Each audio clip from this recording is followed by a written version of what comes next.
Hello everyone, welcome back to easy to learn classes by Bhumi Dua. So आज की class में हम बेसिकली पहले वाले कुछ क्वेश्चंस को डिस्कस करेंगे जो हमने लास्ट क्लासेस में कहा था। ठीक है, देन आफ्टरवर्ड्स हमारे कुछ लेफ्ट ओवर 2 दिन टॉपिक्स हैं, वो खत्म करके हमारा ये चैप्टर ओवर हो जाएगा। Okay, so let's start. सबसे पहले जो हमारी टर्म आती है बच्चे, वो आती है डिफाइन इकोनॉमिक्स। इकोनॉमिक्स क्या होता है? Is that branch of social science जो डील करती है use of scarce resources. Scarce resources basically जिसकी हमारे पास कमी है, शॉर्टेज है, कुछ इस तरीके से कि जो प्रोड्यूसर है वो भी खुश हो जाए और जो कंज्यूमर है वो भी खुश हो जाए, दोनों को मैक्सिमम सेटिस्फेक्शन मिले। प्रोड्यूसर को मैक्सिमम सेटिस्फेक्शन कैसे मिलेगी? जब उसे मैक्सिमम प्रॉफिट मिलेगा। ऑब्वियस ही बात है, जब बंदा कुछ इन्वेस्ट कर रहा है, कोई बिजनेस खड़ा कर रहा है, तो उसको चाहेगा ना कि मुझे कुछ प्रॉफिट मिले।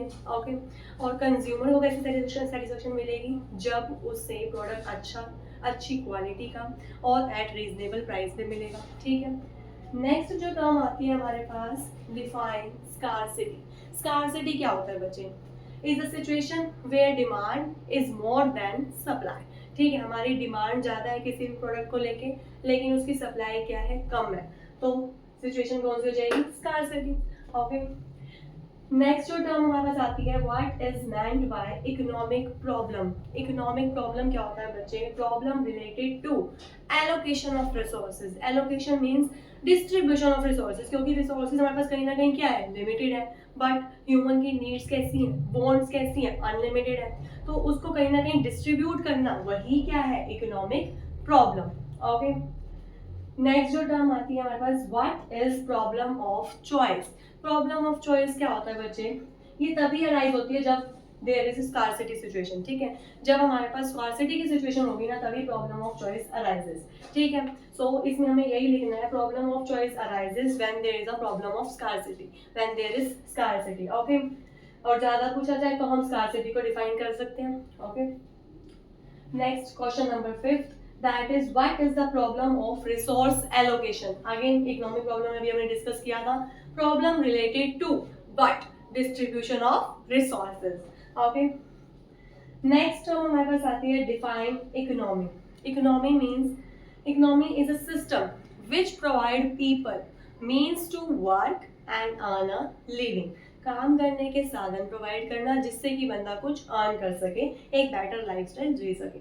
ओके, नेक्स्ट टर्म हमारे पास आती है define micro economics. Micro economics बच्चे जो छोटे छोटे लेवल पे डील करती है, that is that branch of economics that deal with economic problem of an individual. एक सिंगल पर्सन की जो प्रॉब्लम से डील करता है वो क्या है?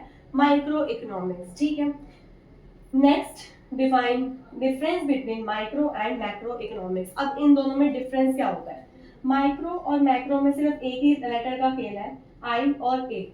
ठीक है, I stands for individual, एक single person, A stands for aggregate, पूरे ग्रुप। ठीक है, तो एक डिफरेंस तो यही हो गया। सेकंड डिफरेंस मीनिंग कर दो, micro economics is that branch of economics that deals with economic problem of an individual. Macro economics is that branch of economics that deals with economic problem of an economy as whole. पूरे economy की लेके चलना, बड़े बड़े level पे deal करती है macro, ये छोटे छोटे लेवल पे डील करती है। ओके, सेकेंड थर्ड डिफरेंस, जब हम माइक्रो को पढ़ते हैं ना तो मैक्रो के वेरिएबल को कांस्टेंट रखते हैं, इसमें कोई छेड़छाड़ नहीं होती। And same vice versa, macro को पढ़ेंगे तो माइक्रो के वेरिएबल्स कांस्टेंट हो जाएंगे। ओके, माइक्रो का जो अदर नेम होता है ना बच्चे, वो होता है प्राइस थ्योरी।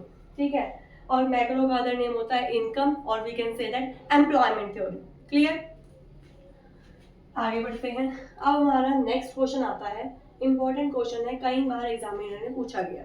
ठीक है, that is economizing the use of resources means saving a resource for future. क्या economize करना resources को, इसका मतलब ये है कि resources को हम save कर रहे हैं future के लिए? No, ये statement true है false है बताओ? तो this statement is false, because economizing का मतलब ये नहीं होता कि हम future के लिए save करें। economizing का मतलब होता है बच्चे कि हमें हमारे पास जो आज resources available है ना, उसका best optimal use करना। ठीक है, so economizing means optimal or we can say that best use of available resources. Okay, इसका फ्यूचर से कोई लेना देना नहीं होता, so this statement is false. ठीक है, नेक्स्ट टर्म हमारे पास आती है lack of scarcity means lack of economic problem. या ये ट्रू है या फॉल्स है? ठीक है, वो कह रहा है कि अगर हमारे पास स्कार्सिटी की सिचुएशन नहीं है, कम है, तो क्या इकोनॉमिक प्रॉब्लम भी नहीं होगी? Yes, this statement is true, because economic problem arise ही तब होती है बच्चे जब स्कार्सिटी होती है। ठीक है, इसमें हम एक अच्छी लाइन ले सकते हैं that scarcity is the root cause of economic problem. ठीक है, सारी जड़ी क्या है इकोनॉमिक प्रॉब्लम की? स्कार्सिटी। ठीक है, और ज़्यादा पूछा है तो हम स्कार्सिटी को डिफाइन कर सकते हैं। ठीक है, कि डिमांड ज़्यादा सप्लाई कम, सारा खेल सारे मार्केट को यही ध्यान देती है जब ये सिचुएशन आती है। Okay, next, why does economic problem arise? Economic problem arise क्यों होती है? सबसे पहले इसमें हम डिफाइन करेंगे इकोनॉमिक प्रॉब्लम होता क्या। ठीक है, economic problem is the problem related to what? Allocation of resources. Allocation means distribution of resources. तो एक नंबर तो आपको इसी डेफिनेशन में मिल जाना है। ठीक है, नेक्स्ट हम बताएंगे रीजंस की ये अराइज क्यों होती है। तो बेसिकली 3 रीजंस हैं। एक सबसे पहला इंपॉर्टेंट रीजन तो बच्चे यही है, स्कार्सिटी। ठीक है, कि स्कार्सिटी होती है तो ये क्या है? Economic problem. अभी हमने ऊपर वाले क्वेश्चन में भी डिस्कस किया था, राइट? ठीक है, नेक्स्ट हमारे पास आते हैं लिमिटेड रिसोर्सेज। हमारे पास लिमिटेड रिसोर्सेज है और अनलिमिटेड वांट्स। वांट्स कैसे हैं? अनलिमिटेड हैं। तो ये कुछ 3 रीजन है जिसकी वजह से इकोनॉमिक प्रॉब्लम अराइज होती है। ओके, सो अब हमारे क्वेश्चंस डिस्कस हो गए हैं। अब हम कुछ लेफ्ट ओवर टॉपिक्स कंप्लीट करके ये चैप्टर को वाइंड अप करेंगे। ओके, सो अब वहाँ से ना जनरली क्वेश्चन पूछ लिया जाता है एग्जाम में, positive economics and normative economics. Okay, positive economics बच्चे क्या होती है? That deals with economic issues related with past, present, future. ठीक है, जो पास्ट, प्रेजेंट, फ्यूचर के इकोनॉमिक इशू से डील करती है वो क्या है?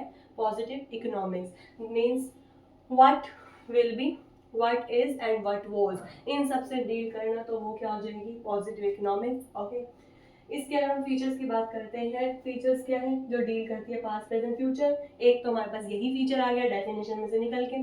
ओके, सेकेंड जो ये हम फीचर की बात करेंगे, जो पॉजिटिव इकोनॉमिक्स होती है ना बच्चे, वो बेस्ड होती है ऑन फैक्ट्स, फिगर्स पे। ठीक है, अब ये फैक्ट्स और फिगर्स पे बेस्ड है तो हम इसको कहीं ना कहीं चेक भी कर सकते हैं। फैक्ट्स और फिगर्स तो चेक हो सकते हैं ना बच्चे, तो इट कैन बी वेरीफाइड। अगर मान लो 3 मार्क्स सिर्फ पॉजिटिव इकोनॉमिक्स पे क्वेश्चन आ रहा है तो हम क्या करेंगे? First of all definition, then afterwards features. Okay, next term आती है नॉर्मेटिव इकोनॉमिक्स। नॉर्मेटिव इकोनॉमिक्स क्या होती है? That deals with what ought to be. What ought to be मतलब क्या होना चाहिए। That deals with what ought to be, कि क्या होना चाहिए। ओके, इसके फीचर्स की बात करें, ये डील करती है what ought to be, definition से निकल के आ गया। अच्छा, ये बेस्ड होती है बच्चे ओपिनियंस पे, कि भाई हमारा किसी चीज को लेके क्या ओपिनियन है। Okay, next leads to debate. अब ओपिनियन है, किसी का ओपिनियन कुछ होगा, किसी का ओपिनियन कुछ होगा, तो कहीं ना कहीं डिबेट छिड़ जाएगी, राइट? अच्छा, ये जो अब ओपिनियंस के ऊपर बेस्ड है, इनको हम क्या ही वेरीफाई करेंगे? तो ये वेरीफाई नहीं होता। एक एग्जांपल ले लो, एक पर्सन कहता है कि भाई ना हमें ओल्ड एज पेंशन को बंद कर देना चाहिए, we should stop giving old age pension. तो भाई ये अगले का ओपिनियन है, इसको क्या ही हम वेरीफाई करेंगे? तो ये क्या हो गया? Normative economics. ठीक है, अब एग्जाम में ना कहीं इनके पास इनमें डिफरेंस भी पूछ लिया जाता है कभी। तो डिफरेंस क्या है? फर्स्ट बेसिस ऑफ डिफरेंस हो गया मीनिंग का। ठीक है, सेकंड ये बेस होती है पास्ट, प्रेजेंट, फ्यूचर पे, और ये बेस होती है ओपिनियंस पे। ये बेस होती है फैक्ट्स और फिगर्स पे, वो होती है ओपिनियंस पे। ठीक है, और अगर हम और डिफरेंस बात करें, ये वेरीफाई की जा सकती है क्योंकि ये फैक्ट्स और फिगर्स पे बेस्ड है। ओके, इनको हम वेरीफाई नहीं कर सकते। ठीक है, तो ये कुछ डिफरेंसेस हो गए। अच्छा, अब हमने ना एक टॉपिक पढ़ा था इकोनॉमी। इकोनॉमी क्या होता है बच्चे? Is a system which provide people means to work and earn a living. काम करने के साधन देना जिससे कि बंदा कुछ अर्न कर सके, एक बेटर लाइफस्टाइल जी सके। ओके, तो ना अब एग्जाम में एक और क्वेश्चन पूछ लिया जाता है, इंपॉर्टेंट है, इकोनॉमीज के टाइप। ठीक है, तो 3 टाइप्स की इकोनॉमीज होती है बच्चे। One is market economy, another one is centrally planned economy and last is mixed economy. Okay, अब मार्केट इकोनॉमी क्या होती है? The economy in which economic activities are controlled by market forces, ठीक है, जिसमें सारी इकोनॉमिक एक्टिविटीज ना control करती है market forces, that is demand and supply. Okay, इसमें क्या होता है, गवर्नमेंट कहती है मैं यहाँ अपनी टांग नहीं अड़ाऊंगी, तुम्हें जो करना है करो, ठीक है, तो यहाँ पे गवर्नमेंट इंटरफेरेंस नहीं होता, इसलिए हम मार्केट इकोनॉमी को फ्री इकोनॉमी भी बोलते हैं, ठीक है। नेक्स्ट हमारे पास आती है centrally planned economy. Centrally planned economy में अब गवर्नमेंट कहती है कि मैंने वहां तो तुम्हें छूट दे दी, कहीं ना कहीं तो मुझे भी अपना राइट चाहिए, तो यहाँ पे गवर्नमेंट कहती है ये वो इकोनॉमिक है विच इज कंट्रोल्ड बाय, जिसमें गवर्नमेंट का जो इकोनॉमिक एक्टिविटीज है बच्चे, वो कौन कंट्रोल करती है, गवर्नमेंट, ठीक है। नेक्स्ट आता है हमारा मिक्स्ड इकोनॉमी। मिक्स्ड इकोनॉमी कहती है मैं तो भाई बहुत अच्छी हूँ, मैं ना किसी को भी नाराज नहीं करूंगी, मैं दोनों इकोनॉमी को साथ में लेके चलूंगी, दैट इज मार्केट इकोनॉमी और सेंट्रल प्लान इकोनॉमी दोनों को लेके चलती है, इसलिए उसका नाम भी क्या है, मिक्स्ड इकोनॉमी, ठीक है। The economy in which economic activities are governed by market forces but regulated by government, ठीक है, कहीं ना कहीं गवर्न तो बेटा market forces that is demand and supply वही कर रहे हैं, पर उसे रेगुलेट कौन कर रहा है, गवर्नमेंट। गवर्नमेंट कहती है यहाँ पे मैं थोड़ी बहुत अपनी टांग अड़ाऊंगी, ठीक है। अब इसमें जनरली डिफरेंस भी पूछा जाता है, तो डिफरेंस क्या है इन तीनों में, मार्केट इकोनॉमी, कहीं पहला डिफरेंस तो बेटा मीनिंग का ही हो गया, ठीक है। सेकंड डिफरेंस की अगर हम बात करें तो जो इसमें क्या है, गवर्नमेंट का रोल नहीं होता, तो इसमें कंज्यूमर क्या हो जाएगा, सुप्रीम, यहाँ पे गवर्नमेंट का रोल है तो consumer is not supreme, again यहाँ पे क्या हो जाएगा, कंज्यूमर इज सुप्रीम, ओके। यहाँ पे हम बता सकते हैं गवर्नमेंट इंटरफेरेंस नहीं होता, no government interference, government interference, यहाँ पे again little bit government interference, ठीक है। सो इसी के साथ हमारा ये चैप्टर पूरा chapter 1 of economics micro economics is over. Thanks for watching, bye bye.